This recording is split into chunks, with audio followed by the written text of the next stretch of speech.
الحمد لله نحمده ونستعينه ونستغفره ونؤمن به ونتوكل عليه ونعوذ بالله من شرور أنفسنا ومن سيئات أعمالنا من يهده الله فلا مضل له ومن يضلل فلا هادي له ونشهد أن لا إله إلا الله وحده لا شريك له ونشهد أن سيدنا ونبينا ومولانا محمدا عبده ورسوله أرسله الله تعالى بالحق بشيرا ونذيرا وداعيا إلى الله بإذنه وسراجا منيرا أما بعد فإن أصدق الحديث كتاب الله وخير الهدي هدي محمد صلى الله عليه وسلم وشر الأمور محدثاتها وكل محدثة بدعة وكل بدعة ضلالة وكل ضلالة في النار فأعوذ بالله من الشيطان الرجيم بسم الله الرحمن الرحيم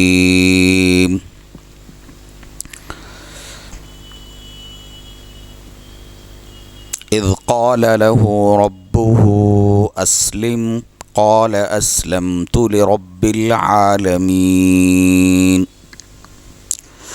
ووصى بها إبراهيم بنيه ويعقوب يا بني إن الله اصطفى لكم الدين فلا تموتن إلا وأنتم مسلمون سبحان ربك رب العزة عما يصفون وسلام على المرسلين والحمد لله رب العالمين اللهم صل على سيدنا محمد وعلى آل سيدنا محمد وبارك وسلم اللهم صل على سيدنا محمد وعلى آل سيدنا محمد وبارك وسلم اللهم صل على سيدنا محمد وعلى آل سيدنا محمد وبارك وسلم قابل احترام سامعین کرام، معزز ناظرین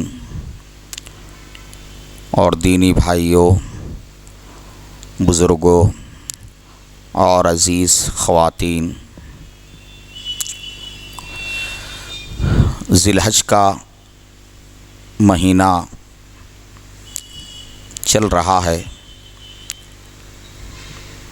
عن قریب ماہ ذی الحج اختتام کو پہنچے گا۔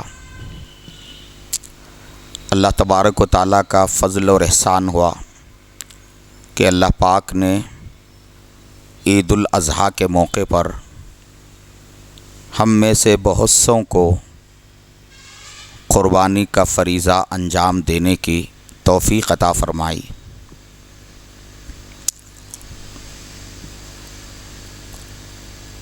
عام طور پر قربانی کے تعلق سے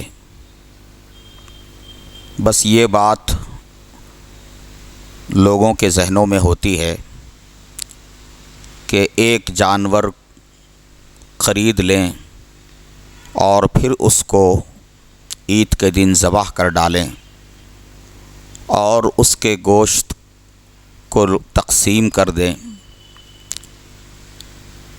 بس قربانی کا عمل مکمل ہو گیا۔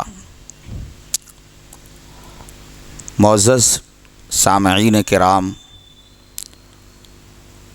قربانی کا عمل بظاہر مختصر سا عمل ہے۔ جانور کو ذبح کر دینا اور اس کے گوشت کو آپس میں رشتہ داروں میں، غریبوں میں تقسیم کر لینا، فی الواقع یہ ایک بہت مختصر سا عمل ہے، لیکن اس عمل کے ذریعے اللہ تبارک و تعالی کا منشا اور مقصود کیا ہے اس پر بہت کم توجہ دی جاتی ہے۔ اللہ کی توفیق سے ہم لوگ قربانی سے تو فارغ ہو گئے، لیکن قربانی کے ذریعے اللہ تبارک و تعالی ہم سے کیا چاہ رہے ہیں، اور قربانی دینے والے ایک مسلمان کو قربانی دینے کے بعد کیا چیزیں اپنے اندر اسے پیدا کرنا چاہیے، یہ بہت زیادہ اہمیت کی حامل بات ہے۔ معزز ناظرین، قربانی کے ذریعے اللہ تبارک و تعالی ہم سے یہ چاہتے ہیں کہ قربانی جس عظیم پیغمبر کی یادگار ہے، حضرت سیدنا ابراہیم علیہ السلام، قربانی جس عظیم پیغمبر کی یادگار ہے، اس عظیم پیغمبر کی صفات ہمارے اندر پیدا ہوں،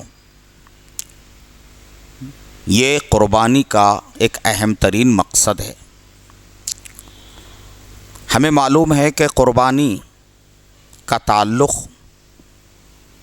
حضرت سیدنا ابراہیم علیہ السلام سے ہے۔ اللہ تبارک و تعالیٰ کو حضرت سیدنا ابراہیم علیہ السلام کی قربانی اس قدر پسند آئی کہ اللہ پاک نے قیامت تک آنے والے مسلمانوں کے لیے، صاحب استطاعت مسلمانوں کے لیے قربانی کو ضروری قرار دیا۔ اب ہر سال صاحب نصاب مسلمان عید الاضحیٰ کے موقع پر قربانی انجام دیتے ہیں۔ یہ قربانی انجام دینا اس لیے تو نہیں کہ اللہ تبارک و تعالیٰ کو ہمارے جانوروں کی ضرورت ہے یا ہمارے جانور کے گوشت کی، اس کے خون کی ضرورت ہے، ہرگز نہیں۔ اللہ نے تو جانوروں کو ہمارے لیے بنایا ہے اور حلال فرما دیا ہے، اور اللہ کے حلال کردہ جانوروں کو ہم ان کا گوشت استعمال کرتے ہیں۔ اللہ تعالیٰ کو نہ جانوروں کی ضرورت ہے، نہ جانوروں کے گوشت کی ضرورت ہے۔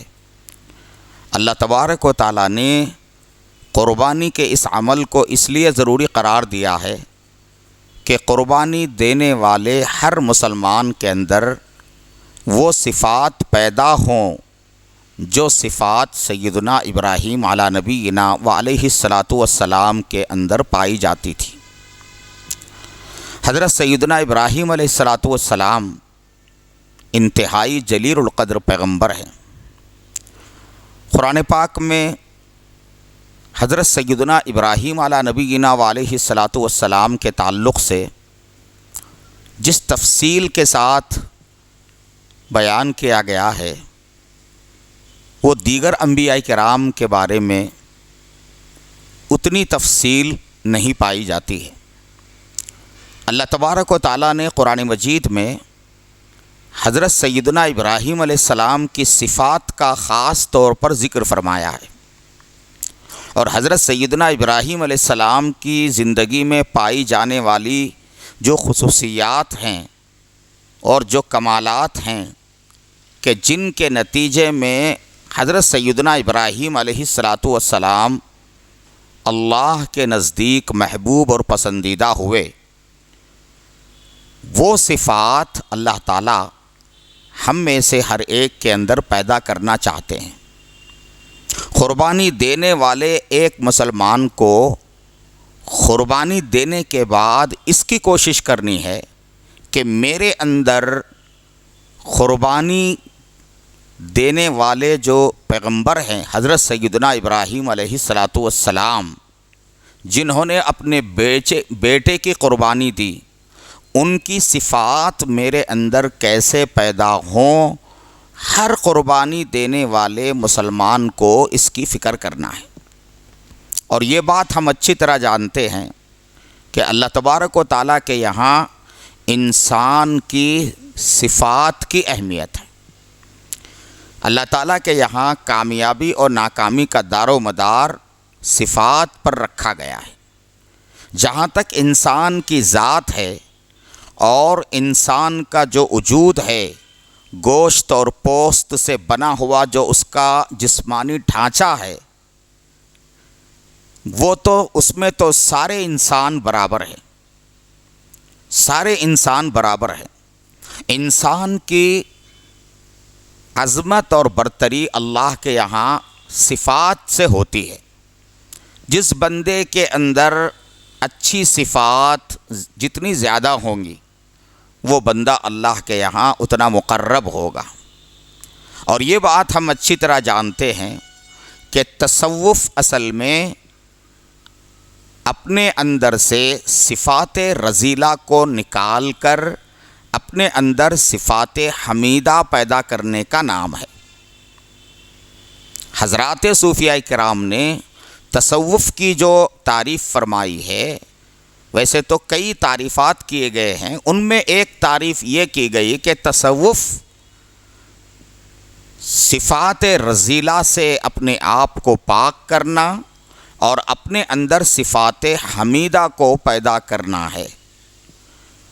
تو میرے معزز بھائیوں بزرگوں، ہم سب کو اس کی کوشش کرنا ہے کہ قربانی دینے والے پیغمبر حضرت سیدنا ابراہیم علیہ الصلاۃ والسلام کے اندر جو صفات پائی جاتی تھیں، جن کا تذکرہ اللہ نے قرآن میں جگہ جگہ فرمایا ہے، وہ صفات ہمارے اندر آئیں۔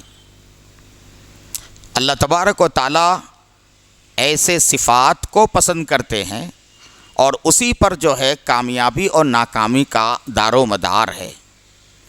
انسان کے اندرون میں صفات رذیلہ جمع ہوں گی، انسان ناکام ہو جائے گا، اور اگر انسان کے اندرون میں صفات حمیدہ آئیں گی تو انسان کامیاب ہوگا۔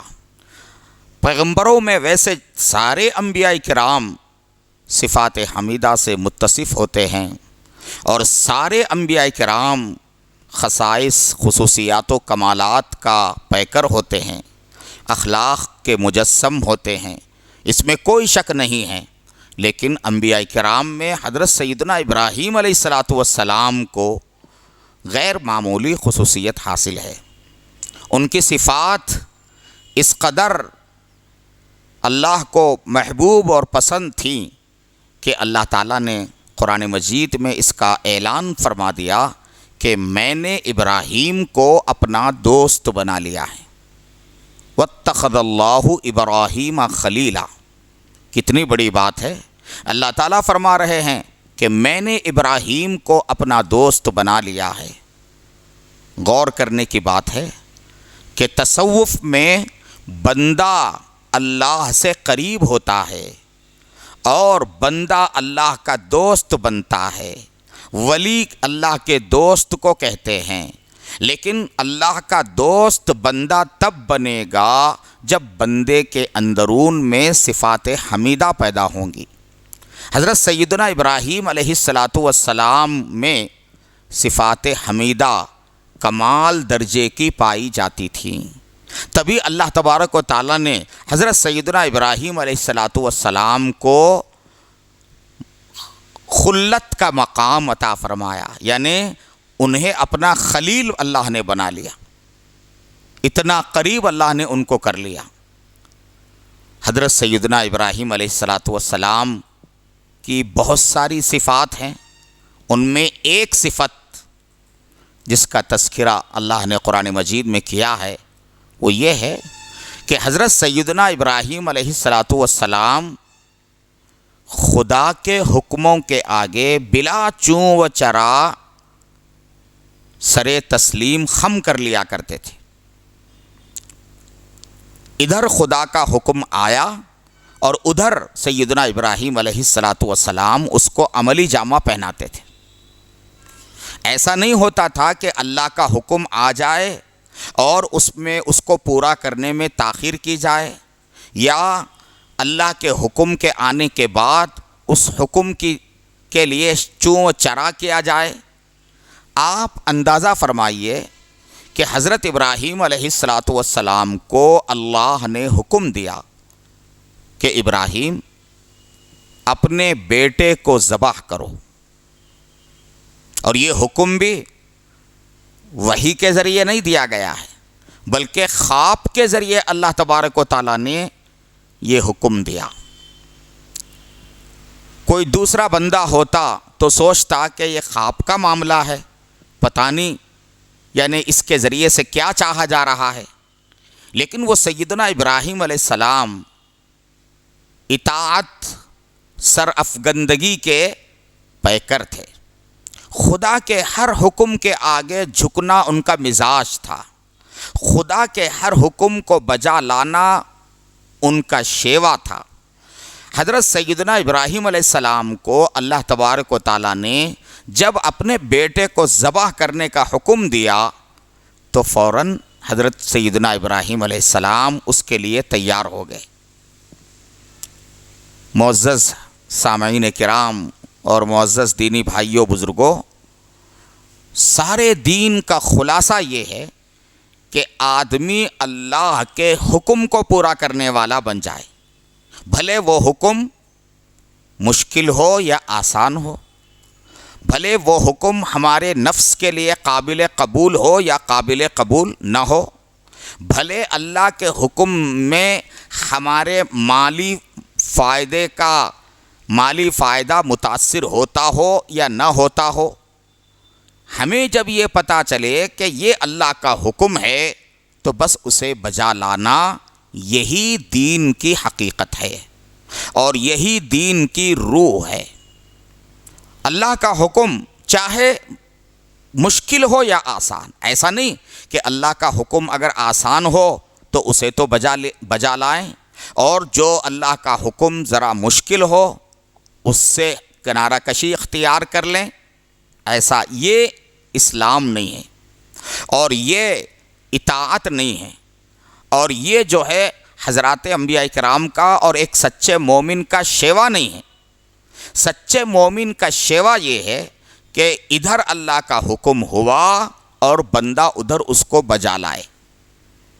معزز ناظرین، حضرت سیدنا ابراہیم علیہ السلام کو اللہ تبارک و تعالیٰ نے بہت سی باتوں کا حکم کیا، اور اللہ نے جو احکام سیدنا ابراہیم علیہ السلام کو اللہ نے دیے ان میں سے بیشتر انتہائی صبر آزما اور انتہائی کٹھن اور انتہائی مشکل قسم کے تھے۔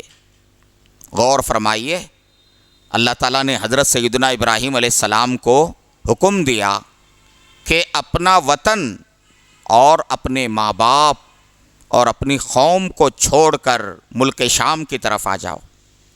ظاہر بات ہے کسی نوجوان کے لیے وطن کو قربان کر دینا، ماں باپ کو قربان کر دینا اور اپنے اہل وطن کو قربان کر دینا بہت مشکل ہوتا ہے، لیکن جب اللہ نے حکم دیا کہ ابراہیم تم اپنا وطن چھوڑ دو، حضرت سیدنا ابراہیم علیہ السلام اس کے لیے فوراً تیار ہو گئے۔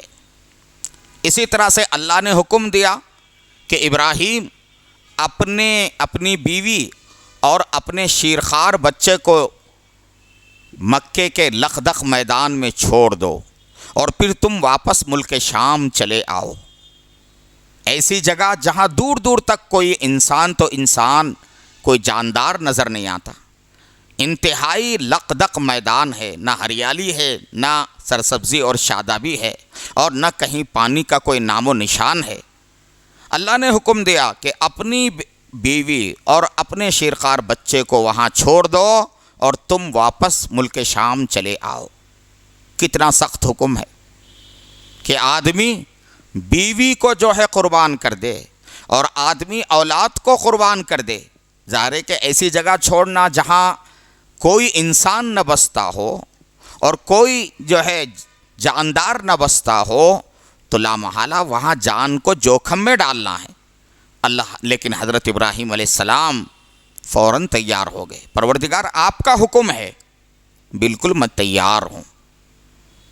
غور کرنے کی بات ہے، حضرت سیدنا ابراہیم علیہ السلام کو اللہ پاک نے عمر کے آخری مرحلے میں نرینہ اولاد عطا فرمائی. اب یہ بچہ جیسے جیسے جو ہے اس کی عمر بڑھنے لگی اور یہ چلنے دوڑنے کے لائق ہو گیا اور یہ باپ کے ہاتھ بٹانے کے قابل ہو گیا تو اللہ پاک نے حکم دیا کہ ابراہیم اپنے بیٹے کو میرے نام پر میرے لیے ذبح کر دو، قربان کر دو. باپ کو اس بات کا حکم دینا کہ وہ بیٹے کو قربان کرے، شاید اس سے زیادہ سخت کوئی حکم نہیں ہو سکتا، اس سے زیادہ سنگین کوئی بات نہیں ہو سکتی. اتنا سخت حکم اللہ نے حضرت ابراہیم علیہ السلام کو دیا. حضرت ابراہیم علیہ السلام بلا چوں و چرا اللہ کے اس حکم کو پورا کرنے کے لیے آمادہ ہو گئے اور اپنے بیٹے کو لے کر جنگل کی طرف روانہ ہو گئے.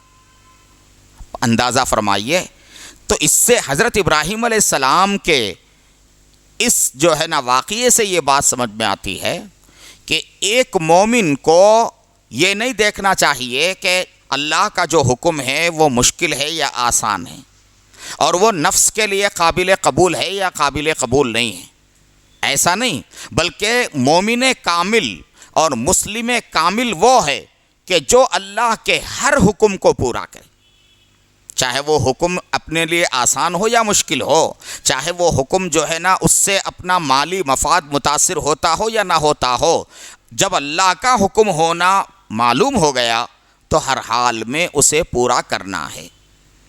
بیٹے کو ذبح کرنے جیسا حکم حضرت ابراہیم علیہ السلام نے پورا کر کے دکھایا. معزز بھائیو، آج دین کے حوالے سے ہمارے اندر جتنی کوتاہیاں پائی جاتی ہیں، اگر ہم ان ساری کوتاہیوں کا جائزہ لیں تو اسی حضرت سیدنا ابراہیم علیہ السلام کی اس خوبی کا اپنے اندر نہ پایا جانا ہے. یعنی اللہ کا دین انسانوں سے یہ مطالبہ کرتا ہے کہ اللہ کے ہر حکم کو وہ پورا کریں. ایسا نہیں ہے کہ جو احکام آسان ہو تو ان کو بجا لائیں اور جن احکام میں جو ہے نا سختی محسوس ہو رہی ہو تو ان کو بجا لانے سے انکار کریں، یا انکار تو نہ کریں لیکن بجا نہ لائیں. آج ہماری صورتحال کیا ہے معزز بھائیو؟ اگر ہم غور کریں گے تو ہمارے سامنے اللہ کے بہت سارے احکام ہیں.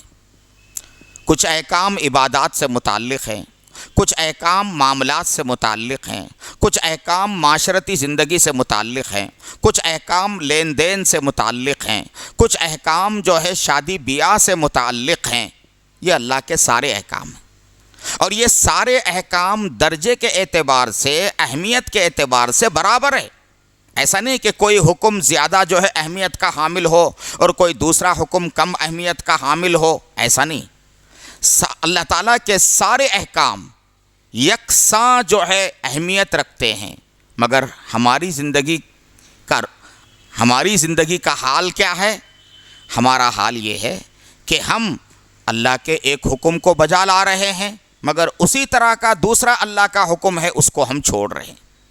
جس طرح اللہ پاک نے قرآن میں فرمایا اقیم الصلاۃ، نماز قائم کرو، اسی طرح سے اللہ تبارک و تعالیٰ کا حکم ہے.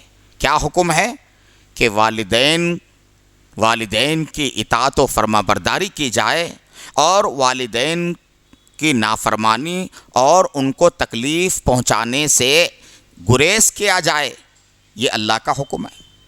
جس طرح اقیم الصلاۃ اللہ کا حکم ہے، اسی طرح سے اللہ کا حکم یہ ہے کہ جب تم کمائی کرنے لگو تو حلال کمائی کرو، حرام سے اپنے آپ کو بچاؤ. جس طرح نماز قائم کرنا اللہ کا حکم ہے، اسی طرح سے اللہ کا حکم ہے کہ کوئی مسلمان کسی مسلمان کی غیبت نہ کرے کوئی مسلمان کسی مسلمان کی تحقیر نہ کرے، کوئی مسلمان کسی مسلمان کو اذیت نہ پہنچائے، یہ بھی اللہ کے احکام ہے۔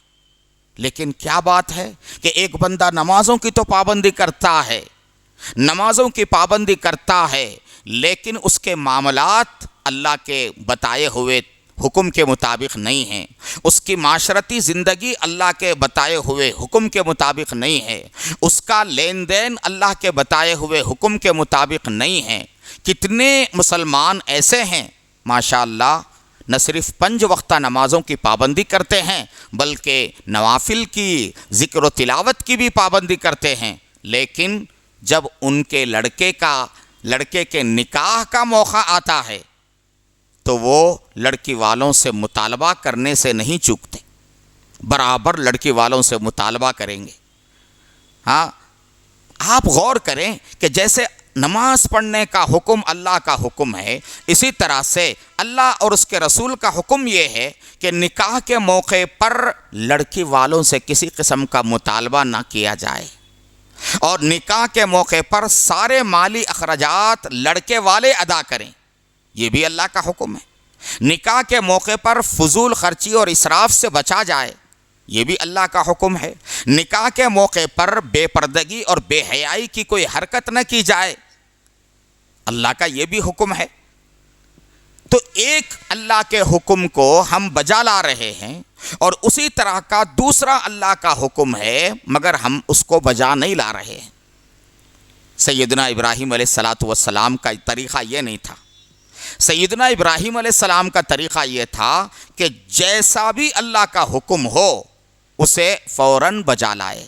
قرآن پاک کی جو آیت کریمہ تلاوت کی گئی ہے اس میں اللہ پاک فرماتے ہیں اذ قال له ربه اسلم، حضرت ابراہیم علیہ السلام کے رب نے ان سے کہا کہ ابراہیم اسلم، میرے فرما بردار بن جاؤ، میرا حکم بجا لانے والے بن جاؤ اور میرے آگے جھک جاؤ۔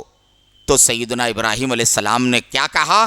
قال اسلمت لرب العالمین، انہوں نے صاف فرما دیا کہ میں رب العالمین کے حکم کے آگے جھک گیا، میں رب العالمین کا فرما بردار بن گیا، اب رب العالمین کا جو بھی حکم ہوگا میں اسے بجا لاؤں گا، یہ نہیں دیکھوں گا کہ وہ حکم آسان ہے یا مشکل ہے، یا وہ حکم جو ہے نفس کے لیے قابل قبول ہے یا قابل قبول نہیں ہے، میں اسے نہیں دیکھوں گا، بس جو بھی اللہ کا حکم ہوگا میں اسے پورا کروں گا۔ معزز بھائیوں بزرگوں، اس وقت تک کوئی بندہ اللہ کا تقرب حاصل نہیں کر سکتا جب تک کہ وہ اللہ کے سارے احکام پر چلنے والا نہ ہو جائے۔ خدا تعالیٰ کے تھوڑے احکام کو بجا لانا اور بہت سارے احکام کو چھوڑ دینا یہ دینداری نہیں ہے، اور یہ جو ہے نا اس کے ذریعے سے بندے کو اللہ کا تقرب حاصل نہیں ہوتا۔ اس بندے کو اللہ کا تقرب حاصل ہوتا ہے جو بندہ اللہ تعالیٰ کے ہر حکم کو پورا کرتا ہے جو اس سے متعلق ہے۔ عبادات میں اللہ کا حکم ہے کہ عبادات خشوع اور خضوع کے ساتھ اور اخلاص کے ساتھ ادا کی جائیں۔ معاملات میں اللہ کا حکم ہے کہ معاملات کی صفائی ہو، معاملات میں کسی کو دھوکہ نہ دیا جائے، معاملات کے اندر جھوٹ فریب سے کام نہ لیا جائے، معاملات کے اندر دوسروں کے ساتھ ہمدردی اور خیرخواہی کا جو ہے مظاہرہ کیا جائے۔ یہ معاملات کے اسلامی اصول ہیں۔ اسی طرح سے معاشرتی زندگی میں کہ ایک بندے کا دوسرے بندوں سے تعلق کیسا ہونا چاہیے، ایک مسلمان کو اپنے ماں باپ کے ساتھ کیسا برتاؤ کرنا چاہیے، اپنی اولاد کے ساتھ کیسا برتاؤ کرنا چاہیے، رشتہ داروں کے ساتھ کیسا برتاؤ کرنا چاہیے، پڑوسیوں کے ساتھ اس کا برتاؤ کیسا ہونا چاہیے، اللہ کے احکام ہیں۔ قرآن پاک میں جہاں کثرت سے نماز قائم کرنے کا حکم دیا گیا ہے، وہیں قرآن مجید میں اللہ تبارک و تعالیٰ نے 10 مقامات پر حکم دیا کہ رشتہ داروں کو ان کا حق ادا کرو۔ فَآتِ ذَا الْقُرْبَى حَقَّهُ، رشتہ داروں کو ان کا حق ادا کرو۔ رشتہ داروں کا حق ادا کرنے کی تاکید قرآن میں 1-2 جگہ نہیں ہے، 10 مقامات پر ہے۔ اللہ تبارک و تعالیٰ نے سیدنا ابراہیم حضرت اللہ تبارک و تعالیٰ نے بنی اسرائیل سے جن باتوں کا عہد لیا تھا ان میں سے ایک بات یہ بھی تھی کہ رشتہ داروں کا حق ادا کرو۔ وَإِذْ أَخَذْنَا مِيثَاقَ بَنِي إِسْرَائِيلَ أَلَّا تَعْبُدُوا إِلَّا اللَّهَ وَبِالْوَالِدَيْنِ إِحْسَانًا وَذِي الْقُرْبَى وَالْيَتَامَى وَالْمَسَاكِينِ۔ اندازہ لگائیے کہ یہ سب اللہ تعالیٰ کے احکام ہیں۔ جیسے نماز اللہ کا حکم ہے، اسی طرح سے نگاہ نیچی رکھنا اور بدنگاہی سے اپنے آپ کو بچانا یہ بھی اللہ کا حکم ہے۔ جس طرح نماز اللہ کا حکم ہے، اسی طرح سے اللہ کے بندوں کی تحقیر سے بچنا یہ بھی اللہ کا حکم ہے۔ دوسروں کی برائی کرنے سے بچنا یہ بھی اللہ کا حکم ہے۔ دوسروں کے تعلق سے غلط بیانی سے بچنا یہ بھی اللہ کا حکم ہے۔ آج ایسی صورتحال ہے کہ ایک بندہ نماز پڑھتا ہے، ذکر کرتا ہے، تلاوت کرتا ہے، نوافل کا اہتمام کرتا ہے، لیکن ساتھ ہی وہ غیبت بھی کرتا ہے، وہ بدنگاہی بھی کرتا ہے۔ موبائل پر اور ٹی وی پر گھنٹوں جو ہے بدنگاہی کا سلسلہ چلتا ہے، اور وہ یہ سمجھتا ہے کہ میں کامل دیندار ہوں، میں پکا مسلمان ہوں۔ میرے معزز بھائیوں، سیدنا ابراہیم علیہ السلام نے جو پیغام دیا ہے اس پیغام کو ہمیں یاد رکھنا ہے۔ سیدنا ابراہیم علیہ السلام کا پیغام کیا ہے؟ دیکھو، اللہ کا حکم جو بھی ہو بلا چوں و چرا اسے تسلیم کرو، اور بلا چوں و چرا اس کی تکمیل کرو۔ ایسا کرو گے تب تم جو ہے کامیاب ہوگے۔ اللہ تعالیٰ نے بیٹے کو ذبح کرنے کا حکم دیا، سیدنا ابراہیم علیہ السلام اس سے پیچھے نہیں ہٹے۔ اللہ تعالیٰ نے بیوی اور بیٹے کو، شیرخوار بچے کو انتہائی جو ہے نا لخدخ میدان میں چھوڑ کر آنے کا حکم دیا، سیدنا ابراہیم علیہ السلام اس کے لیے تیار ہوئے۔ اللہ تعالیٰ نے ان کو وطن چھوڑنے کا حکم دیا، والدین چھوڑنے کا حکم دیا، سیدنا ابراہیم علیہ السلام اس کے لیے تیار ہو گئے۔ بڑی سی بڑی قربانی کا حکم ہوا، سیدنا ابراہیم علیہ السلام اس کے لیے تیار ہوئے۔ اور جب بندہ اللہ کے ہر حکم کو پورا کرتا ہے اور خدا تعالیٰ کے جو ہے قربانی کے معیار پر پورا اترتا ہے تو اللہ تعالیٰ کے یہاں اس کا مقام بلند ہو جاتا ہے۔ اللہ تعالیٰ اس کو منصب امامت پر فائز فرماتے ہیں۔ حضرت سیدنا ابراہیم علیہ السلام کے بارے میں صاف فرمایا گیا، وَإِذِ ابْتَلَىٰ إِبْرَاهِيمَ رَبُّهُ بِكَلِمَاتٍ، کہ حضرت سیدنا ابراہیم علیہ السلام کے رب نے ان کا امتحان لیا چند باتوں میں، فَأَتَمَّهُنَّ، اللہ تعالیٰ فرماتے ہیں کہ ابراہیم علیہ السلام ان امتحانات میں کامل اترے اور ان امتحانات میں وہ جو ہے کامیاب ہوئے۔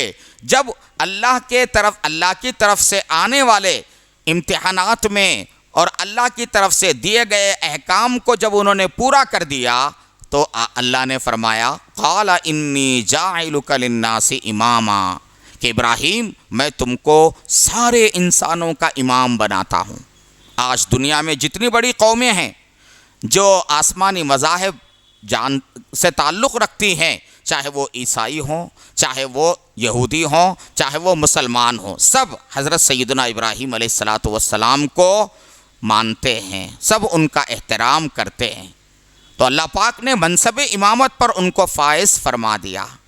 میرے معزز بھائیوں، یہ بہت ضروری ہے ہم اپنی زندگیوں کا جائزہ لے کر سیدنا ابراہیم علیہ السلام کی یادگار قربانی کو ہم نے انجام دیا ہے، تو اب ہمارا فریضہ ہے کہ ہم سیدنا ابراہیم علیہ السلام کی طرح اللہ کے ہر حکم کو پورا کرنے والے بن جائیں۔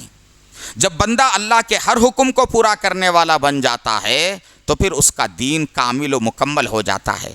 آج ہماری زندگیوں میں جتنی دینداری کے حوالے سے، دین کے حوالے سے جتنی کوتاہیاں پائی جاتی ہیں، اس کی وجہ یہ ہے کہ ہم نے اللہ کے احکام کو دو حصوں میں تقسیم کر دیا۔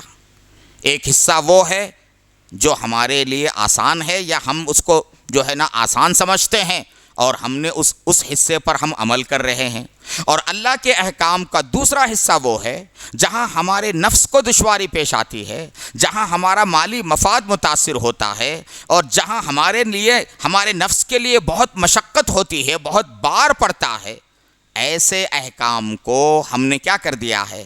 اپنی عملی زندگی سے نکال دیا ہے۔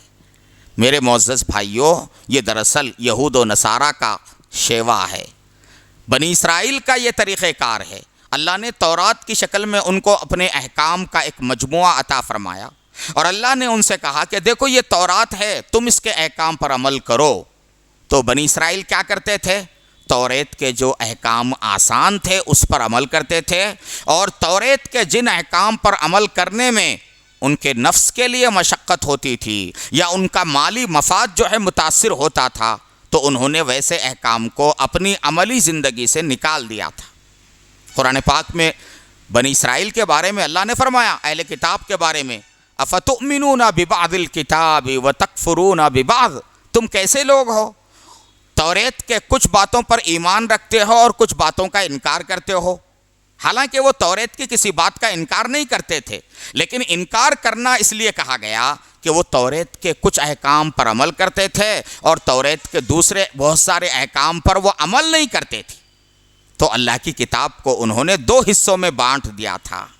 آج ہماری صورتحال بھی میرے معزز بھائیوں یہی ہے، امت مسلمہ کی صورتحال بھی، کہ دین کا معاملہ جب آتا ہے تو کچھ احکام پر ہم عمل کر لیتے ہیں، مگر اللہ کے بہت سارے احکام ہیں جن کو ہم نے اپنی عملی زندگی سے نکال دیا ہے۔ اگر سارے احکام پر ہم عمل کرتے تو اولاد ماں باپ کے ساتھ زیادتی نہ کرتی، شوہر بیوی کے ساتھ زیادتی نہ کرتا، اور تاجر اسلامی اصولوں کے مطابق تجارت کرتا، ہمارے معاملات لوگوں کے ساتھ جو ہے سچائی پر مبنی ہوتے، اور کسی بھی قسم کی جو معاملات کے اندر ہم کسی کو دھوکہ نہ دیتے، ہم کسی کو تکلیف نہ دیتے، اور دنیا کے اندر اور معاشرے کے اندر دور دور تک قتل و غارت گری کا نام و نشان تک نہ ہوتا، کوئی کسی کو دھوکہ نہ دیتا، اگر ہم اللہ کے سارے احکام پر عمل کرتے تو ظاہر ہے کہ یہ ساری چیزیں نہ ہوتی۔ لیکن آج کے معاشرے میں ہم دیکھیں، رشتہ داروں کے اندر انتشار ہے، ایک دوسرے سے دشمنی ہے، پڑوسی کا دشمن ہے، ماں باپ کو اپنی اولاد کی تربیت کی فکر نہیں ہے، حالانکہ اللہ نے ان کو حکم دیا ہے کہ وہ اپنی اولاد کی دینی تربیت کریں۔ اولاد کو ماں باپ کا پاس و لحاظ نہیں ہے، اور ایک رشتہ دار کو دوسرے رشتہ دار کا حق ادا کرنے کی فکر نہیں ہے۔ یہ ساری باتیں میرے معزز بھائیوں اس لیے پیش آ رہی ہیں کہ ہم اللہ کے ہر حکم کو پورا کرنے سے کترا رہے ہیں، اور کچھ دین پر عمل کر کے ہم یہ سمجھ رہے ہیں کہ ہماری زندگی میں سارا دین ہے۔ اس لیے میرے معزز بھائیوں بزرگوں، ہمیں کوشش کرنا ہے، یہ صوفیہ کے یہاں، مشائخ کے یہاں جو تربیت کا نظام ہے، اس نظام تربیت اور نظام خانقاہی کا مقصود یہی ہے کہ لوگوں کے اندر 100% دین پر عمل کرنے کی لوگوں کے اندر قوت پیدا کی جائے۔ جب بندہ کسی اللہ والے سے وابستہ ہو کر اس کے کہنے کے مطابق چلتا ہے تو پھر ایسی اس کی تربیت ہوتی ہے کہ وہ اللہ کے کسی حکم کو توڑتا نہیں، اللہ کے ہر حکم کو بجا لاتا ہے۔ اور جب تک ہم اللہ کے ہر حکم کو بجا لانے والے نہ بنیں، یاد رکھیے کہ ہم جو ہے تقرب الہی حاصل نہیں کر سکتے، ہم سلوک کے راستے پر چل نہیں سکتے، ہم اللہ تعالیٰ کی رضا اور خوشنودی حاصل نہیں کر سکتے۔ اس کی ہمیں کوشش کرنی ہے، اور اسی کے لیے یہ ذکر ہے، اور یہ اسی کے لیے جو ہے تسبیحات کی پابندی ہے، اور جو ہے معمولات کی پابندی ہے، اور مشائخ کے یہاں سب سے زیادہ یہ زور دیا جاتا ہے کہ دیکھو اگر معمولات میں کچھ کمی ہوتی ہے کہ آدمی کا کوئی معمول پورا نہیں ہوا، کوئی جو ہے نا تسبیح پوری نہیں ہوئی، مراقبہ اس کو کچھ رہ گیا، تو مشائخ کہتے ہیں کہ یہ تو قابل برداشت ہے، لیکن اللہ کے بندوں کے ساتھ ظلم و زیادتی قابل برداشت نہیں ہے، معاملات کا بگاڑ مشائخ کے یہاں قابل برداشت نہیں ہے، معاشرتی جو ہے نا کوتاہیاں یہ مشائخ کے یہاں قابل برداشت نہیں ہے۔ تو میرے معزز بھائیوں، ہمیں فکر کرنا ہے کہ ہماری زندگی کے ہر شعبے میں دین آ جائے۔ جیسے ہم نماز کے اندر اہتمام کرتے ہیں، نماز کی ادائیگی کا اہتمام کرتے ہیں، اور دیگر عبادات کا ہم اہتمام کرتے ہیں، تو یہ تو عبادات دین کا ایک شعبہ ہے، اس کے علاوہ معاملات کا شعبہ ہے، معاشرت کا شعبہ ہے، اخلاقیات کا شعبہ ہے، تو ان شعبوں کے اندر بھی ہماری جو ہے نا ہمیں یہ طے کر لینا ہے کہ میرا کوئی معاملہ شریعت کے خلاف نہیں ہوگا، اور میرا کوئی طرز عمل وہ جو ہے اللہ کے حکم اور نبی کے طریقے کے خلاف نہیں ہوگا، میری تجارت نبی کے طریقے کے خلاف نہیں ہوگی، اور میرا لین دین اور میرا نکاح اور میرا شادی بیاہ کے میرے تمام معاملات سب جو ہے اللہ کے حکم اور نبی کے طریقے کے مطابق ہوں گے۔ اس لیے میرے معزز بھائیوں، حضرت سیدنا ابراہیم علیہ السلام کی یادگار کے طور پر ہم نے قربانی تو کر لی، تھوڑا مختصر سا عمل تھا، 3 دن کے اندر، کسی نے پہلے دن، کسی نے دوسرے دن، اور کچھ لوگوں نے آخری دن بہرحال قربانی کر دی۔ جانور ذبح کرنے کتنی دیر لگتی ہے اور گوشت کو تقسیم کرنے کتنا وقت لگتا ہے، یہ تو مختصر سا عمل ہے، لیکن اس عمل کے ذریعے ہمارا رب کیا چاہتا ہے اس پر ہمیں غور کرنا ہے۔ ہمارا رب یہ چاہتا ہے کہ ہمارے اندر وہ صفات پیدا ہوں جو صفات سیدنا ابراہیم علیہ السلام کے اندر پائی جاتی تھی۔ جب تک وہ صفات نہیں پیدا ہوں گی تب تک جو ہے نا ہم صحیح معنی میں قربانی دینے والے نہ سمجھے جائیں گے۔ آج ہر سال ہزاروں نے، لاکھوں مسلمان قربانی دیتے ہیں، مگر قربانی دینے والے نبی نے جس جذبے کے ساتھ اللہ کے حکم کو پورا کیا تھا کہ ان کے یہاں اپنا بیٹا سب سے زیادہ محبوب تھا، اور سب سے زیادہ محبوب بیٹے کو انہوں نے قربان کیا، اس کے گلے پر چھری چلائی۔ آج ہم برسوں سے قربانی دیتے آ رہے ہیں، لیکن نفسانی خواہشات کو قربان کرنا ہمارے لیے مشکل ہو رہا ہے، اور اللہ کے لیے اپنی محبوب چیزوں کو قربان کرنا ہمارے لیے مشکل ہو رہا ہے۔ بتائیے یہ کیسی قربانی ہوئی؟ قربانی کا مطلب آدمی کے اندر جو ہے خواہشات کو قربان کرنے کا جذبہ پیدا کرنا ہے، اور آدمی کے اندر اللہ کے حکموں کو پورا کرنے کے خاطر ہر چیز کو قربان کرنے کا جذبہ پیدا کرنا ہے۔ محبوب سے محبوب چیز کو قربان کرنے کی طاقت آدمی کے اندر پیدا کرنا، یہ قربانی کا مقصود ہے۔ قربانی تو ہو رہی ہے، قربانی تو ہو رہی ہے، مگر دل میں قربانی کا جذبہ پیدا نہیں ہو رہا، دل میں خواہشات کو قربان کرنے کی بات پیدا نہیں ہو رہی، دل میں اللہ تعالیٰ کے لیے محبوب چیزوں کو قربان کرنے کی بات پیدا نہیں ہو رہی ہے۔ تو اس کی طرف میرے معزز بھائیوں ہم سب کو توجہ دینا ہے، اور ہم سب کو اس کی جو ہے محنت کرنی ہے۔ اور اللہ کے لیے بڑی سی بڑی چیز کو قربان کرنا آدمی کے لیے تب آسان ہوتا ہے جب بندے کے دل میں اللہ کی محبت آئے گی۔ اللہ کی محبت آئے گی تو محبوب کے لیے ہر چیز قربان کرنا آسان ہو جاتا ہے۔ اس لیے مشائخ کہتے ہیں کہ دل میں اللہ کی محبت پیدا کرو، اور دل میں اللہ کی محبت کیسے آئے گی؟ 2 چیزوں سے آئے گی، ایک اللہ کا ذکر اور دوسرے اللہ کا شکر۔ تو اللہ کا ذکر کریں گے، خوب اللہ کو یاد کریں گے، تو اللہ تعالیٰ اپنی محبت دل میں ڈال دیں گے، اور اللہ کی نعمتوں کو یاد کر کے شکر بجا لائیں گے کہ پروردگار آپ نے بلا استحقاق مجھے کیا کیا نعمتیں آپ نے مجھے عطا فرمائی۔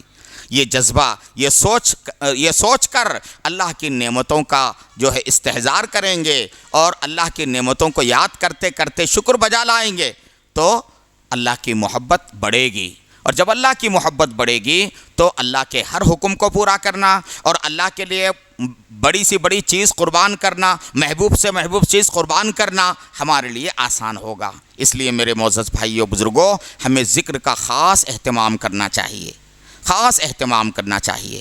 سلسلے نقشبندیہ کے مشائخ ذکر قلبی کی تاکید کرتے ہیں کہ آدمی تنہائی میں بیٹھ جائے اور اللہ کی طرف متوجہ ہو، اور یہ سوچے کہ اللہ کی رحمت اتر رہی ہے، میرے دل میں سما رہی ہے، اور میرے دل سے گناہوں کی ظلمت چھٹ رہی ہے، اور میرا دل اللہ اللہ بول رہا ہے، یعنی شکر بجا لا رہا ہے۔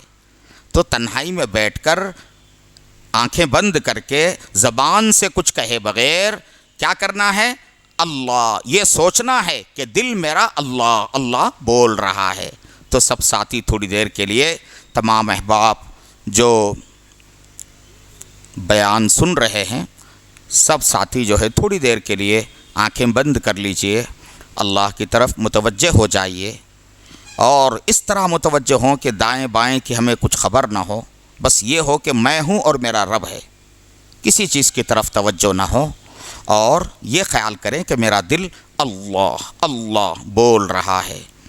سارے ساتھی آنکھیں بند کر لیں، اللہ کی طرف متوجہ ہو جائیں اور اپنے دل کو اللہ کی یاد سے جو ہے سرشار کریں۔ یہ تصور کریں کہ دل اللہ اللہ بول رہا ہے، اللہ۔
اللہ اللہ اللہ۔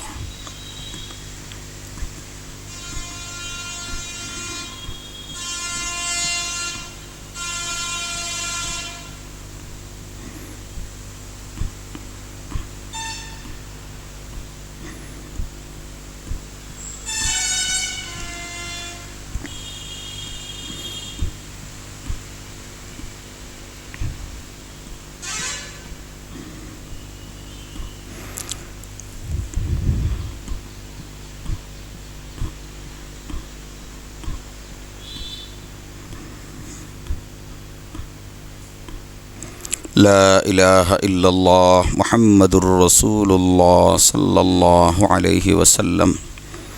درود شریف پڑھ لیں، دعا کر رہے ہیں۔ اللہم صلی علی سیدنا محمد وعلی آل سیدنا محمد وبارک وسلم۔ اللہم صلی علی سیدنا محمد عدد من صلی علیہ، اللہم صلی علی سیدنا محمد عدد من لم يصلی علیہ، اللہم صلی علی سیدنا محمد کما امرت ان يصلی علیہ، اللہم صلی علی سیدنا محمد کما تحب ان تصلی علیہ، اللہم صلی علی سیدنا محمد عدد ما تحب وترضى، اللہم لک الحمد کما ينبغی لجلال وجہک وعظیم سلطانک، اللہم لا احصی ثناء علیک انت کما اثنیت علی نفسک، اللہم انا نسألک الہدى والتقى والعفاف والغنى یا رب العالمین۔ ظلمنا انفسنا وان لم تغفر لنا وترحمنا لنکونن من الخاسرین، یا حی یا قیوم برحمتک نستغیث، یا حی یا قیوم برحمتک نستغیث، اصلح لنا شأننا كله ولا تکلنا الى انفسنا طرفة عین، اللہم یا حی یا قیوم برحمتک نستغیث، لا الہ الا اللہ الحلیم الکریم، سبحان اللہ رب العرش العظیم والحمد للہ رب العالمین، نسألک موجبات رحمتک وعزائم مغفرتک والغنیمة من كل بر والسلامة من كل إثم، اللہم لا تدع لنا ذنبا إلا غفرته اللهم لا تدع لنا ذنبا إلا غفرته ولا هما إلا فرجته ولا كربا إلا كشفته ولا مريضا إلا شفيته ولا مريضا إلا شفيته ولا حاجة من حوائج الدنيا والآخرة إلا قضيتها يا أرحم الراحمين يا أكرم الأكرمين يا ذا الجلال والإكرام یا ذا الجلال والإکرام۔ الہ العالمین ہمارے گناہوں کو خطاؤں کو معاف فرما۔ مولا کریم آپ کے گنہگار بندے، خطا کار بندے، سیاہ کار بندے آپ کے سامنے ہاتھ پھیلا کر مولا ہم اپنے گناہوں کا اقرار کرتے ہیں۔ مولا کریم آپ کی نعمتیں بے شمار ہیں، مولا کریم آپ کے احسانات بے شمار ہیں، مولا کریم آپ کا ایک ایک آپ احسان ایسا ہے کہ قیامت تک اگر اس کا شکر ادا کریں تو ادا نہ ہو۔